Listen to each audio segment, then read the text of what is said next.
The sunrise this morning was great to see, even if it was for just a little while. After being in the cold and dealing with all the snow and the ice and the difficulty of just doing simple things, it was nice to see those rays of light coming through, and it really cheered me up. But then it reminded me of the Sunday sermon that I was going to share with everyone regarding a sunrise like no other. When Jesus began his public ministry, we hear it recorded this way in Matthew chapter 4. Now when Jesus heard that John had been put in prison, he departed to Galilee, and leaving Nazareth, he came and dwelt in Capernaum, which is by the sea, in the region of Zebulun and Naphtali, that it might be fulfilled which was spoken by Isaiah the prophet, saying, The land of Zebulun and the land of Naphtali, by the way of the sea beyond the Jordan, Galilee of the Gentiles, the people who sat in darkness have seen a great light. And upon those who sat or dwell in the region and shadow of death, light has dawned. From that time, Jesus began to preach and say, Repent, for the kingdom of heaven is at hand. Did you catch that sunrise? The beauty of those rays of God's love and mercy and grace reaching to a place of darkness and changing the course of the lives that Jesus was touching. That's really what the gospel is all about. Christ coming to where we're at. I mean, there's a lot of darkness in our world, and it's hard to fathom all of it, to digest it, what's happening in Iran, when we hear of the alleged murder of so many who are just wanting to have a better life. It's not just the darkness that we see in places around the world. We have civil unrest in our own nation. We have people struggling with the challenges of health and finance and economy. We family and friends dealing with the loss of loved ones. We see how sad they can be and how the struggle can be so real. And yet it's not just the darkness out there. There's darkness in us. There's darkness in me that we don't know what to do with. We don't know how to deal with, whether it's challenges with pride or jealousy or just resignation to, is this the way it's going to be?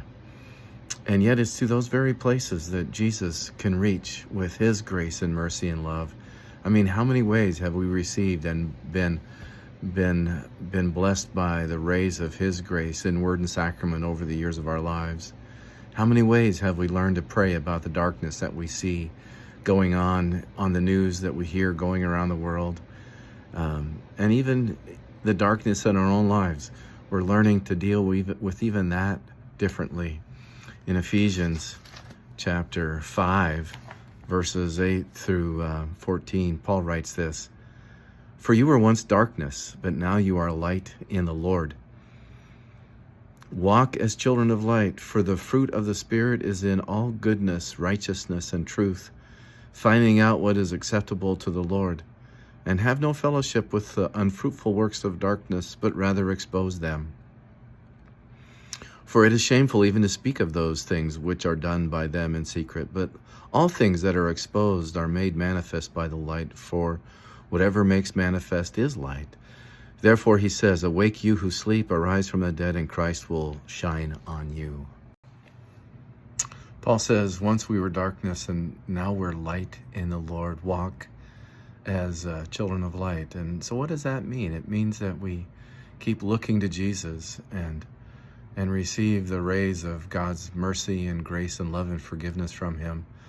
And when we see those challenges in our hearts and minds, the darkness that can overwhelm and make us afraid, we can confess those things to the Lord, in a sense exposing that darkness to the light, his light, who he is, that can chase away the darkness, consume the darkness, and bless us. And the other day I was driving down the road, and there was a guy just standing facing the sun, just taking it in. I thought, yeah, that's what it's about. Just looking to the Lord, realizing how much we need to receive the light of God's grace and mercy and love of him, and then going about our day. And really that's what it's about. As we look to him, we learn to reflect him to the lives we touch, like the moon reflects the sun. And it's the Lord who blesses us and shines upon us.